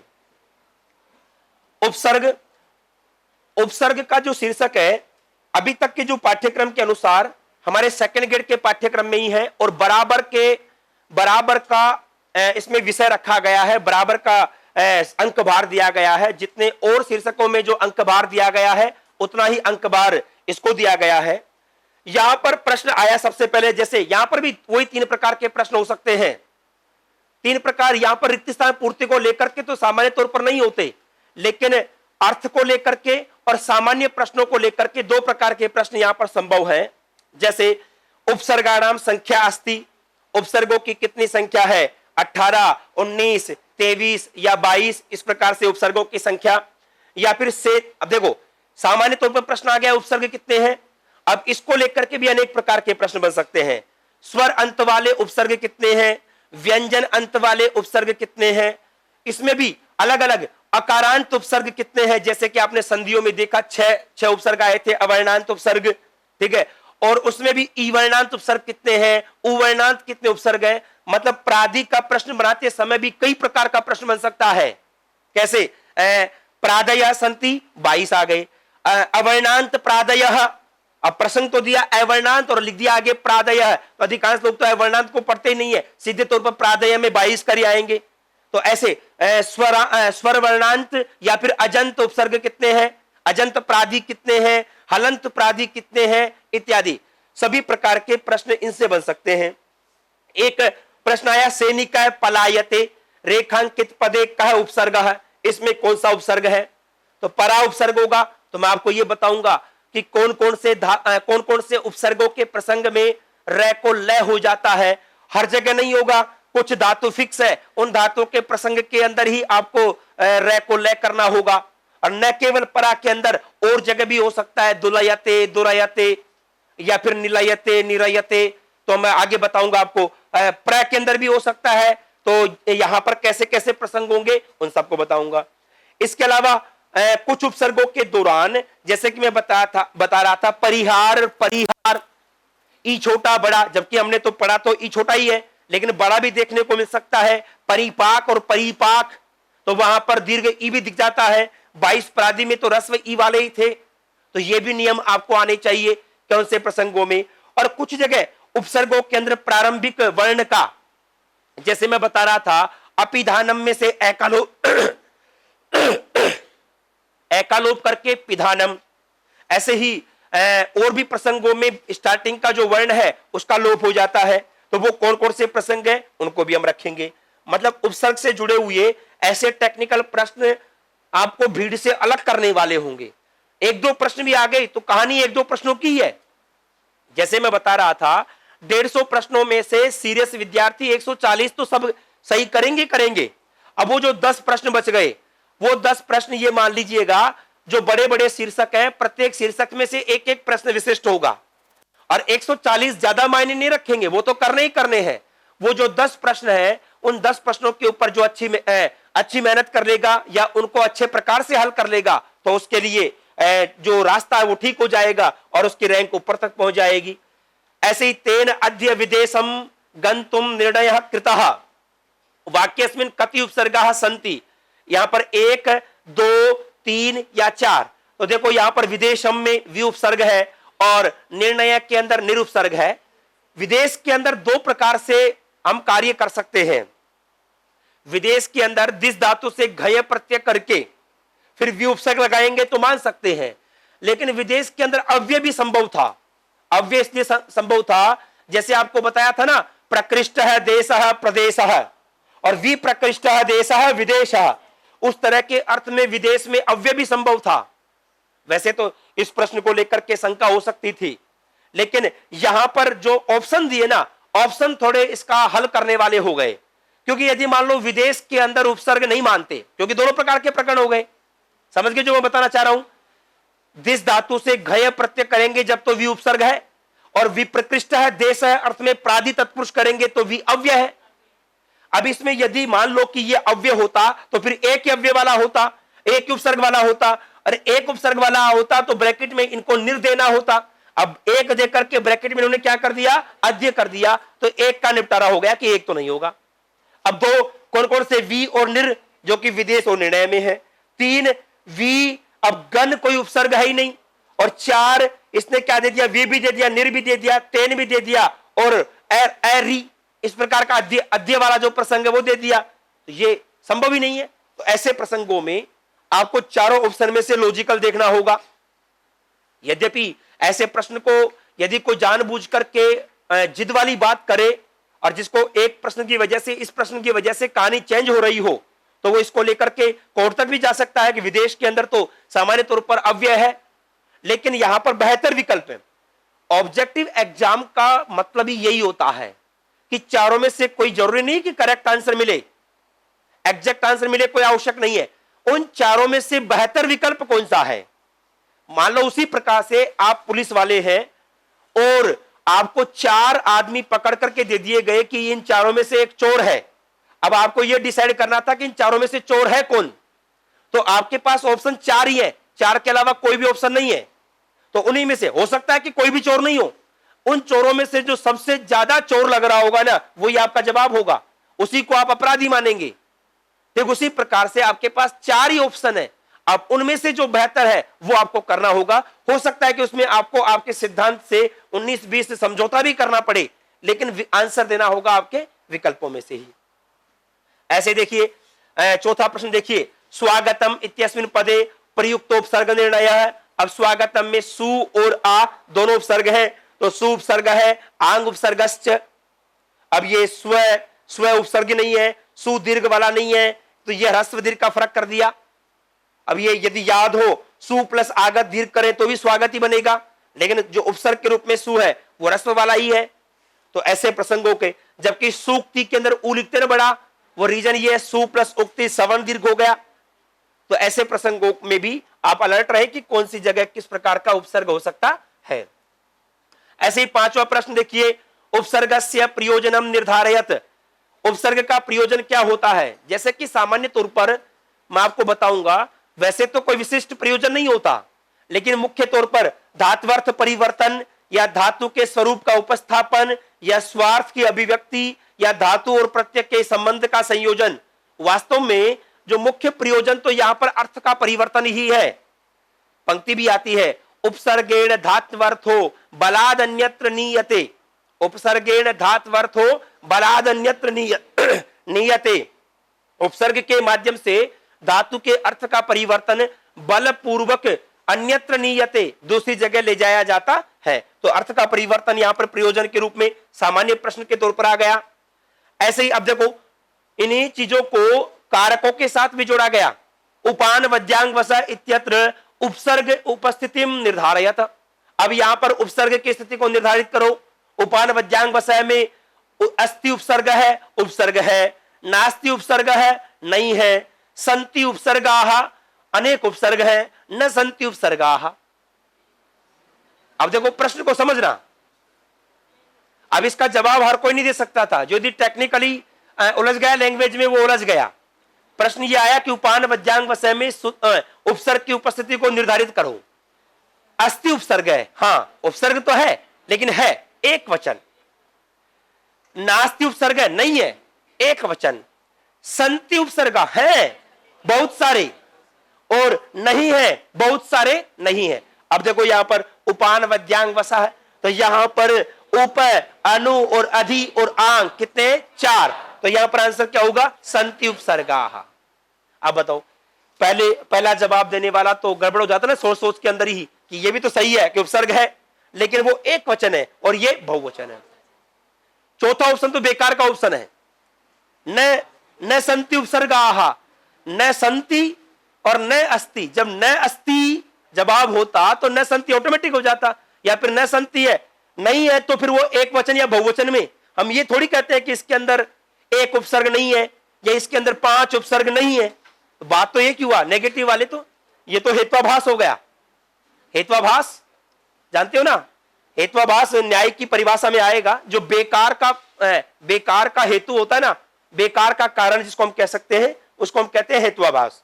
जैसे कोई गवर्नमेंट हार जाती है, कोई पार्टी चुनाव में हार जाती है, तो वो ये कह देना कि ईवीएम से हार गए। जब जीतते हैं तो नहीं कहते हैं, हार जाते तो कह देते हैं कि ईवीएम में कुछ न कुछ दोष था। तो वो क्या कहलाएगा? हेत्वाभास कहलाएगा। और कई बार ये होता है ना, कह दें कि अब की बार का इलेक्शन हार गए। क्यों हार गए? क्योंकि अब की बार बारिश ज्यादा हो गई थी। तो ये भी हेत्वाभास है, फालतू का हेतु कहते हैं उसको। हेतु आभास जो बेकार का हेतु हो। चलो दर्शन के अंदर पढ़ेंगे उसको हम। एसु उपसर्गो नास्ति, इनमें से उपसर्ग नहीं है। देखो वी आंग अति पुनः, तो वी आंग अति तो है लेकिन पुनः नाम का कोई भी उपसर्ग नहीं है। तो 22 प्रादि में से सीधे तौर पर 22 प्रादियों को याद करके भी। ऐसे ही संतः परीक्ष्य अन्यतरत् भजन्ते इत्यत्र उपसर्गः कस्मिन् पदे। अब देखो परीक्ष्य में दिख रहा है बस केवल परी प्लस ईक्ष्य, ल्यप प्रत्यय हो गया। ईक्ष धातु से एकत्वा के स्थान पर ल्यप, ईक्ष्य और परी लगा करके जोड़ेंगे तो क्या बन गया? परीक्ष्य। ऐसे ही प्रत्यासीदति इत्यत्र धातु उपसर्ग योगः कः। अभी यहां पर प्रत्यासीदति के अंदर कौन सी धातु कौन सा उपसर्ग है? प्रति प्लस। अब देखो यहां पर जो धातु है ना, धातु सीदति के अंदर ओरिजिनल धातु है सद। सद के स्थान पर ही सीध आदेश होता है, ठीक है। अब यदि आसद नाम की कोई धातु होती तो प्रति प्लस, यदि आस करते ना तो आसीदति नहीं बनता, फिर आस्ते आसाते आसते बनता। आस भी है ना धातु तो, लेकिन उसका रूप तो आसीदति नहीं बनता। आस्ते आसाते आसते। अब यहां पर प्रति और आ दोनों उपसर्ग है और सद धातु के रूप में है। ऐसे प्रश्नों में भी ध्यान रखिए, यदि आ वाले प्रसंग में आ भी आ जाए और आंग भी आ जाए तो ध्यान रखना उपसर्ग के दृष्टिकोण से उपसर्ग आंग है, आ नहीं है। आ तो अव्यय हो सकता है, आंग और आ दोनों आए। अब लेकिन यहां पर आंग नहीं था तो यहां पर आपने विद्वत्ता नहीं रखेंगे ज्यादा, आ को उपसर्ग मान लेंगे। तो जैसे प्रसंग यदि दोनों विकल्प एक साथ मिल जाए तो फिर आंग को आप उपसर्ग के रूप में स्वीकार करेंगे। ऐसे ही उपसर्ग प्रयोगेण धात्वर्थस्य भवति। अभी बताया उपसर्ग के प्रयोग से धात्वर्थ में क्या हो जाता है? परिवर्तन। लेकिन यह प्रश्न भी अनिवार्य नहीं है कि परिवर्तन हो ही। कई जगह अर्थ में परिवर्तन नहीं होता, ठीक है ना। जैसे पठति और विपठति, अर्थ में कोई परिवर्तन नहीं हुआ। पठति का मतलब भी पढ़ना और विपठति का मतलब भी पढ़ना। आगमन और प्रत्यागमन, इसमें तो चलो अर्थ में थोड़ा परिवर्तन हो सकता है, लेकिन कई प्रसंग ऐसे हैं जहां पर हर जगह कोई आवश्यक नहीं कि अर्थ में परिवर्तन हो ही। लेकिन सामान्य तौर पर यह सिद्धांत माना जाता है कि उपसर्गेण धात्वर्थो बलाद अन्यत्र नीयते, तो बलपूर्वक वहां पे परिवर्तन किया जा सकता है। इस तरह के सामान्य जो प्रश्न है वो उपसर्गों को लेकर के पूछे गए हैं। अभी तक की प्रक्रिया में उपसर्ग के स्थान पर रिक्त स्थान पूर्ति का प्रश्न नहीं पूछा गया और संभावना भी थोड़ी कम है, लेकिन अब इसमें यदि आप संभावना बनाना चाहें जानबूझ करके तो कारक के आधार पर बना सकते हैं कि कारक में कैसे कैसे कौन कौन से प्रसंगों में विभक्ति में परिवर्तन हुआ, किस किस रूप में विभक्ति में परिवर्तन हुआ। जैसे वस धातु है, वस धातु के योग में वैसे सामान्य तौर पे सप्तमी होती है, लेकिन उपान वध्यांग वसा इनमें से किसी उपसर्ग का प्रयोग हो तो द्वितीया। अब मान लो वो सेंटेंस बना करके दे, द्वितीया करके दे और ऑप्शन में दे दे कि इनमें से कौन सा उपसर्ग आएगा, तो द्वितीया बना करके वस धातु के साथ प्रयोग किया तो पक्का है उप, अनु, अधि और आ में से ही कोई आ सकता है। हो सकता है वहां पे 3 ऑप्शन दे दे और चौथा ये दे दे, इन चारों ये तीनों के तीनों। तो ऐसे प्रसंगों में मतलब कारक वाले जो नियम थे वो सारे के सारे नियम यहां पे प्रयुक्त हो जाएं, तो ऐसे प्रसंगों को भी हम देख सकते हैं। इसके अलावा जैसे मैं बता रहा था उपसर्ग के आधार पर जो लकार में धातुओं के पद में परिवर्तन होता है, जैसे परस्मयी पद से आत्मनेपद पद, कुछ धातुएं ऐसी है जो परस्मयी पद से आत्मनेपद पद चली जाती है, कुछ आत्मनेपद पद से परस्मयी पद आ जाती है उपसर्ग के आधार पर ही, तो ऐसे प्रसंग भी पूछे जा सकते हैं। ठीक है, ऐसे ही यहां पर देखो अर्थ को लेकर के भी प्रश्न आया, प्रतिकूलताम उपगते ही विधौ इत्यत्र प्रति उपसर्गस्य अर्थ।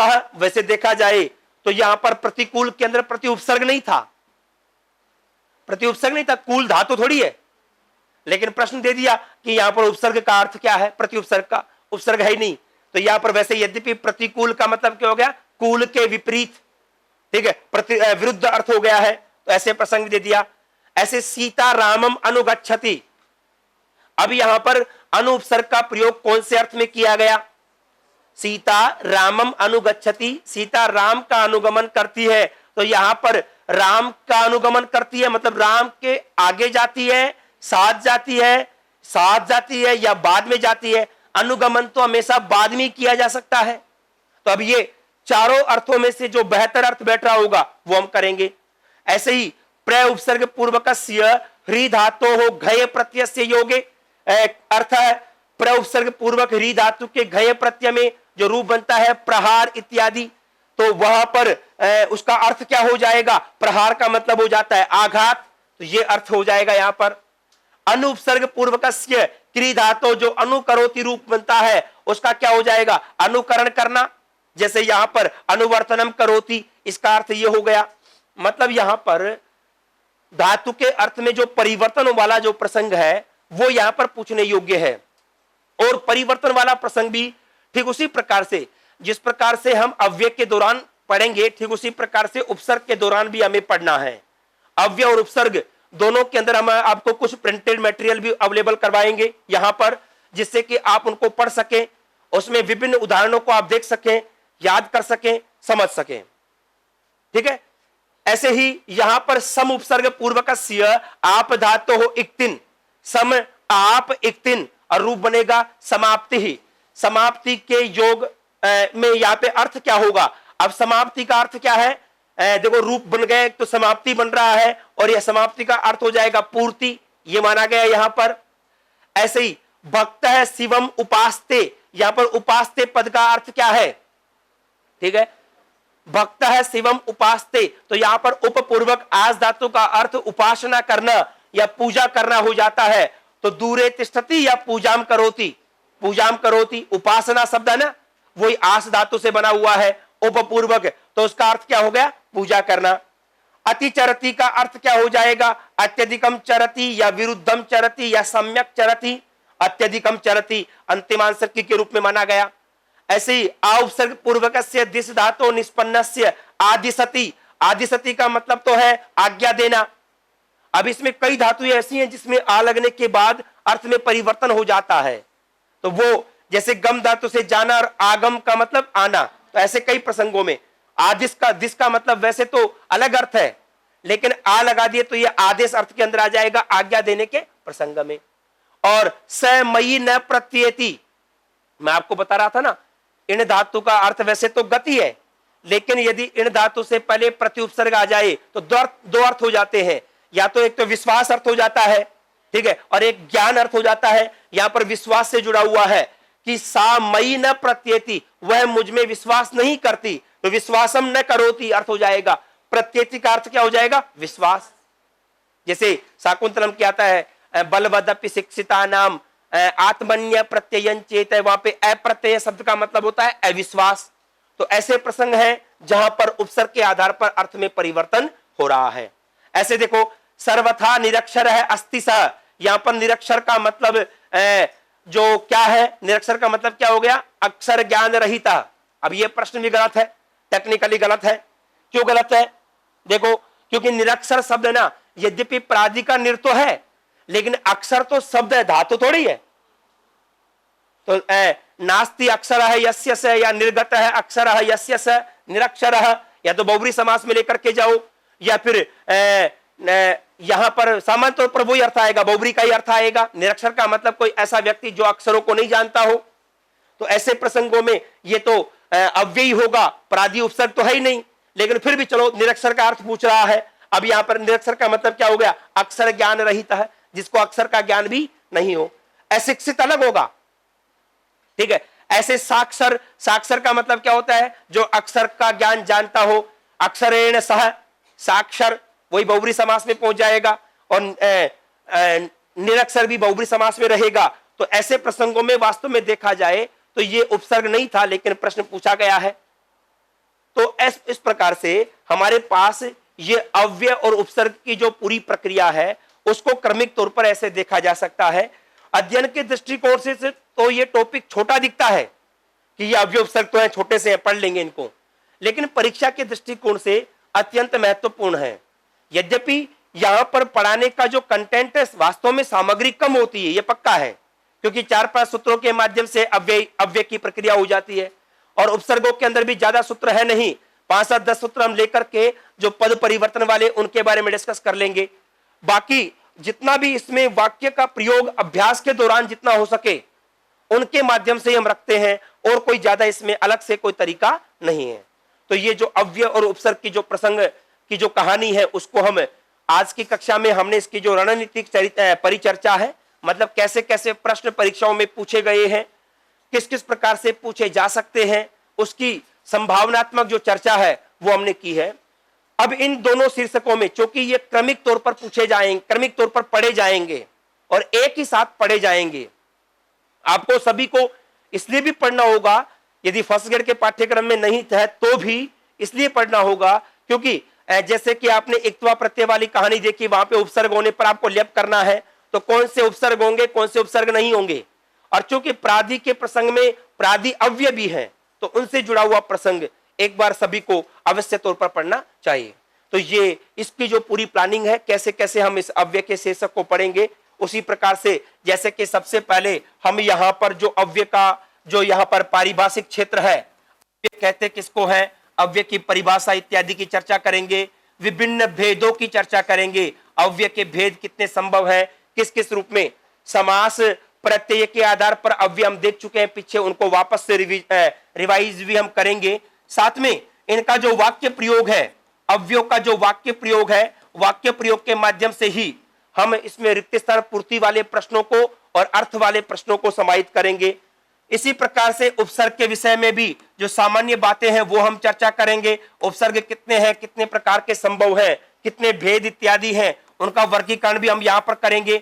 और इनका भी जो वाक्य प्रयोग है, वाक्य प्रयोग के दौरान उसके अर्थ में जो परिवर्तन होता है वो हम पढ़ेंगे। और साथ में जो पद में परिवर्तन होता है, परस्मयी पद से आत्मनेय पद में या आत्मनेय पद से परस्मयी पद में, उस परिवर्तन को भी हम इसी शीर्षक के दौरान पढ़ेंगे। तो ये अव्यय और उपसर्ग की जो शीर्षक है, इसको हम आगामी 4-5 दिन की कक्षाओं के माध्यम से हम रखेंगे। ठीक है, तो ये आपका जो पाठ्यक्रम है ग्रेड फर्स्ट और ग्रेड सेकंड के पाठ्यक्रम में, यदि यहाँ पर कोई उपसर्ग या फिर कोई भी अव्यय इत्यादि को कम या ज्यादा किया जाता है तो उसके आधार पर भी हम विषय को देख सकते हैं और उनसे संबंधित प्रकरणों को भी हम देख सकते हैं। धन्यवाद।